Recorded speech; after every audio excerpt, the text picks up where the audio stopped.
Hello and welcome back to your own YouTube channel H for Hindi 121 boost your vocab through translation। वो एक प्रतिभाशाली व्यक्ति है लेकिन अहंकारी भी है। अब देखिए यहाँ पर सारे के सारे जो स्टेटमेंट्स हैं वो एक ही पैटर्न पर नहीं है। पर्पस ये है कि आपको अलग अलग वर्ड्स जो हिंदी में तो हम कॉमनली इस्तेमाल करते हैं लेकिन इंग्लिश में जब वही चीज़ कहनी होती है तो हमें बगले झांकनी पड़ जाती है। तो उसी को आपने करना है ट्रांसलेट जिससे आपकी वोकेबलरी भी हो पाए। तो इसी बेहतर करने से पहले शुरुआत करने से पहले लाइक शेयर सब्सक्राइब वो ज़रूर कर दीजिएगा। आपका हर एक लाइक हर एक सब्सक्राइब और हर एक शेयर मुझे करता है काफ़ी इनकरेज कि मैं हर रोज़ आपके लिए ढेर सारी वीडियोस लेकर आता रहूं और आपकी इंग्लिश के गेम को बना पाऊं और भी बेहतर। आइए करते हैं शुरुआत। वो एक प्रतिभाशाली व्यक्ति है लेकिन अहंकारी भी है।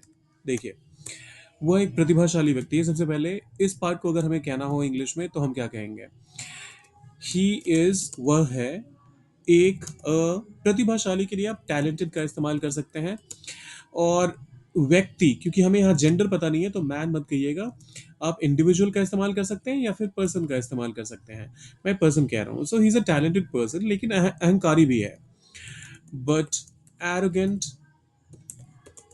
लेकिन बट के लिए अहंकारी के लिए आप एरोगेंट का इस्तेमाल कर सकते हैं। और अहंकारी भी है तो बट ऑल्सो एरोगेंट। अब देखिए क्योंकि यहाँ पर अलग से हम सब्जेक्ट को इंट्रोड्यूस नहीं कर रहे थे, हमारा एक ही सब्जेक्ट था और एक ही वर्ब है जो दोनों के लिए काम कर रहा है, दोनों ही क्लॉजेस के लिए काम कर रहा है। तो हम यहाँ पर इसे सीधा बट ऑल्सो एरोगेंट कह देते हैं। So he is a talented person but also arrogant. He is a talented person but also arrogant. हाँ, इस परिस्थिति में हमें संयम बरतने की आवश्यकता है।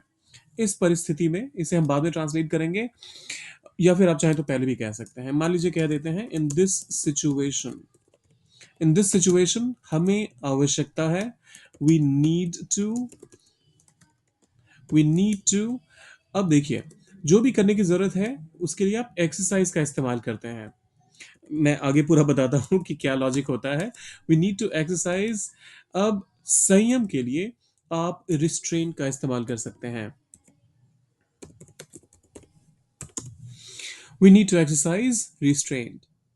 अब यहीं पर अगर ये कहा जाता कि इस स्थिति में या इस परिस्थिति में हमें सावधानी बरतने की आवश्यकता है तो आप कहते हैं we need to exercise caution. तो जो भी करने की आवश्यकता है, जिस तरीके का भी मतलब एक पैटर्न जो आप फॉलो नहीं करते हैं आपके बिहेवियर में, जब आपको वो करने के लिए कहा जाए तो उस केस में आप एक्सरसाइज और फिर वो वाला वर्ड इस्तेमाल करते हैं। तो यहाँ पर रिस्ट्रेंट का इस्तेमाल करेंगे। In this situation we need to exercise restraint.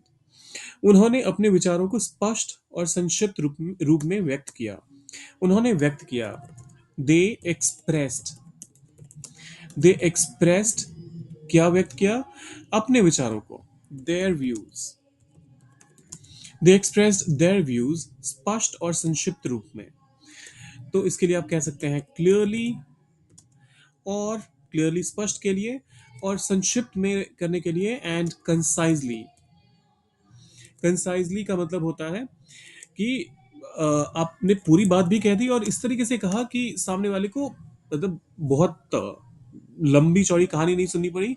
आपने बिल्कुल टू द टी बात करी और सामने वाले को समझ भी आया। So they express their views clearly and concisely. They express their views clearly and concisely. दो और स्टेटमेंट्स हैं, उनकी आलोचनाओं में सच्चाई का अंश है। अब देखिए देयर इज है, क्या है? सच्चाई का अंश। A grain of, there is a grain of. सच्चाई के लिए आप ट्रूथ का इस्तेमाल कीजिए। और किस चीज में? उनकी आलोचनाओं में। इन देयर, आलोचनाओं के लिए आप क्रिटिसिज्म का इस्तेमाल करेंगे। क्रिटिसिज्म।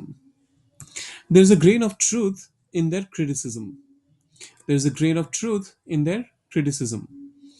उन्होंने अपनी कमियों को स्वीकार किया और सुधार के लिए प्रयास किया। अब देखिए उन्होंने, दे, स्वीकार करने के लिए आप एक्सेप्ट का इस्तेमाल करेंगे। कमियों के लिए आप शॉर्ट कमिंग्स का इस्तेमाल करेंगे। और सुधार के लिए प्रयास प्रयास किया।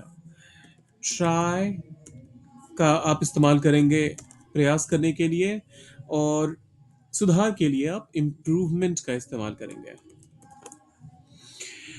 अब देखिए इन सब को आपने करना है एक सेंटेंस में कन्वर्ट। ये बिल्कुल ऑब्वियसली अभी तो सेंटेंस नहीं है। तो इसे इससे बनाइए एक सेंटेंस जो इस सेंटेंस को, इस हिंदी वाले सेंटेंस को पूरा सेंस इंग्लिश में लेकर जा पाए। और डाले उसे कमेंट बॉक्स में। जाने से पहले लाइक शेयर सब्सक्राइब करके जाइएगा। मिलते हैं जल्दी।